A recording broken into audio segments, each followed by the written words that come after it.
Début 2021, les autorités françaises ont soumis au patrimoine mondial de l'UNESCO la candidature des biens naturels martiniquais que sont la montagne Pelée et les pitons du Carbet. Le comité de classement rendra sa décision courant septembre 2023, à Riyad, en Arabie Saoudite. Le bien que les Martiniquais proposent unanimement à cette haute distinction est incontestablement un monstre, au sens de prodige et de merveille, volcanique, géologique et bioécologique. Mais la puissance de ce monument naturel s'étend bien au-delà de ses vertus considérables.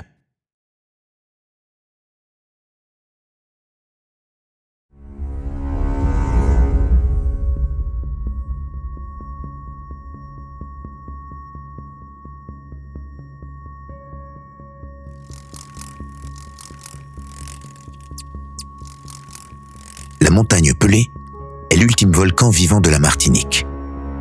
Sa morphogénèse, avec ses strates, ses pentes douces ou abruptes, ses bosses veloutées, ses cassures reliées à ses élévations inouïes que sont les grands pitons, constitue à ce jour une singularité géognostique impériale. Mais c'est aussi un ensemble d'écosystèmes forestiers, végétaux, faunistiques, bien conservés et, dès lors, bondés de trésors endémiques. Il témoigne d'une sorte exemplaire de ce chaos opéra, tellurique, qui a donné naissance à l'archipel caraïbéen, tant dans son alphabet géologique que dans ses œuvres magmatiques, où d'innombrables présences vivantes ont trouvé un berceau. De plus, il est en soi un emblème majeur du volcanisme. Lors de l'éruption de 1902, en révélant au monde l'existence des volcans explosifs, il a offert à la science un banc de connaissances et une classification opérationnelle qui allait sauver bien des vies. Mais il faut ajouter à ce palmarès une dimension inattendue. Elle nous est donnée par des poètes, Aimé Césaire, Édouard Glissant. Le frère de ce volcan, Aimé Césaire proclamait que sa poésie était péléenne. On a souvent réduit cela aux analogies possibles entre ces foudres contre colonialisme et les éruptions terrifiantes de la Pelée. Ce n'est pas faux. Mais au fil de ses poèmes, cratère rétif aux clarifications, l'immense poète allait beaucoup plus loin. Il se définissait volontiers comme le frère de ce volcan qui, certains sans mot dire, rumine un je ne sais quoi de sûr. La Pelée et ses pitons nourrissaient chez lui une infinité de dispositifs poétiques et de signes insolites. Sa vision, constamment renouvelée au fil de ses âges, a fini par les ériger en une indéchiffrable proclamation du fait martiniquais et, à travers elle, de toute sa poésie. C'est lui qui écrira la plus belle description-projection que je connaisse du volcan péléen. Je veux bâtir, moi, de dacite coiffé de vent, le monument sans oiseau du refus. La trame poétique de Césaire est habitée, en dorsale, par ce monument du refus que l'UNESCO va examiner dans les semaines qui viennent. Vint pour la montagne le temps de s'installer à l'horizon, lion décapité, harnaché de toutes nos blessures. Quand on découvre la Pelée, entre le brasillement de la mer Caraïbe et la lèche mousseuse du versant atlantique, le désordre est soulevé. L'élévation est une constante profonde. Elle fréquente les nuages et s'impose aux oiseaux de passage qui ne parviennent jamais à la domestiquer.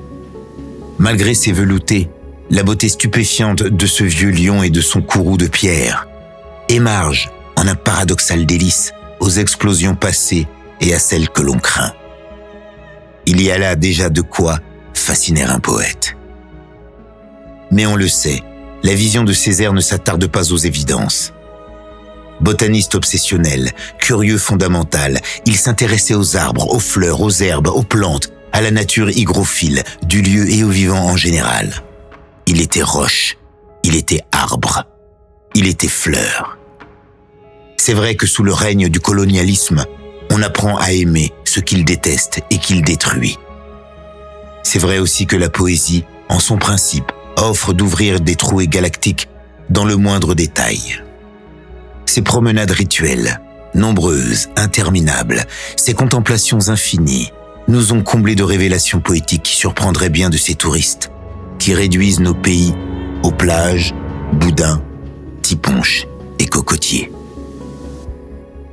Au cœur de son verbe déclaré péléen se tramait un complexe bioécologique, où le feu du magma Le basalte, la dacite éventée, la cendre, les lichens, les mousses, les champignons, les lianes et les fougères, les insectes sans nom, la vie dans ses détails et dans son tout, constituaient une entité que le verbe du poète n'a cessé de dessiner à touches légères, ou de saisir dans de grands blocs de dévoilement violents où rien ne se voyait en fin de compte révélé. La masse signifiante de la montagne était pour le poète, qui la saluait régulièrement ainsi, le texte d'un insondable que nul ne saurait épuiser. Il y a des volcans dont l'embouchure est à la mesure exacte de l'antique déchirure. Nos seuls monuments. Édouard Glissant prendra le relais des liturgies césariennes. Césaire avait amorcé l'idée que le paysage martiniquais attestait de nos souffrances et de nos sangs éclaboussés. Non seulement parce qu'ils avaient été témoins des damnations et de nos résistances, mais parce qu'ils avaient surgi de tout cela comme une obscure proclamation patrimoniale, que Glissant n'aura de cesse d'élucider. Notre paysage, et en son fait, la montagne tutélaire et ses pitons, est son propre monument. La trace qu'il signifie est repérable par-dessous. C'est toute histoire, finira-t-il par proposer. Dans ses poèmes, ses essais, ses romans, les personnages seront souvent des non-humains.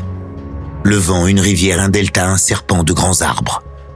Tous iront à même la roche de son langage comme des forces signifiantes.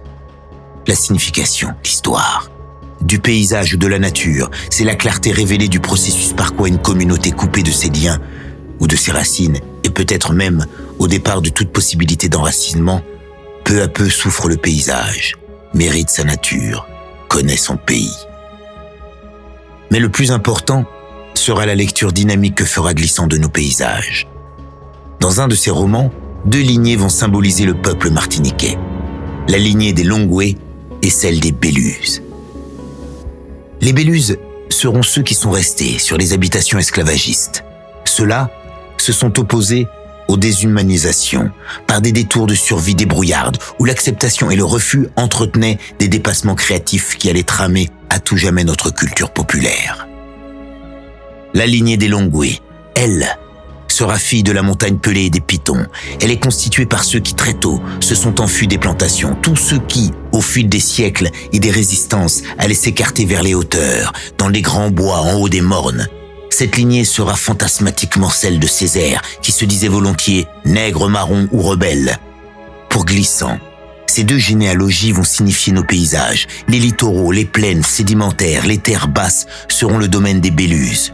Le monde colonial créole et ses complexités, en revanche, les hauteurs, les grands mornes et par-dessus la montagne pelée, les pitons, grande conquête des Longwé, s'érigeront en symbole de la liberté. Dans la langue créole, on monte toujours vers des choses, ou on descend toujours vers quelque chose. Ce sont les 2 élans structurants qui surgissent tout le temps. Pays gâché. Cette répartition symbolique est répandue dans tout l'arc antillais. Partout, dans une même intention, une irréductible logique des générations de petits blancs engagés, de rebelles africains, de nègres créoles aux abois, se sont élancés vers les hauteurs, dans les failles, les cassures volcaniques, les touffeurs forestières, où il était très difficile aux colonialistes de cultiver quoi que ce soit, d'exploiter quoi que ce soit, et encore plus, d'aller chercher quoi que ce soit. Cela les désolait tellement qu'ils appelaient ces endroits le pays gâché. Ces lieux gâchés, déroutant l'emprise dominatrice, désignent en fait des sanctuaires de la dignité humaine. En Martinique, au pied de la Pelée, le Morne des Esses sera un incroyable creuset de créativité, culturelle pour le conte, la danse, le tambour, le chant, la vannerie.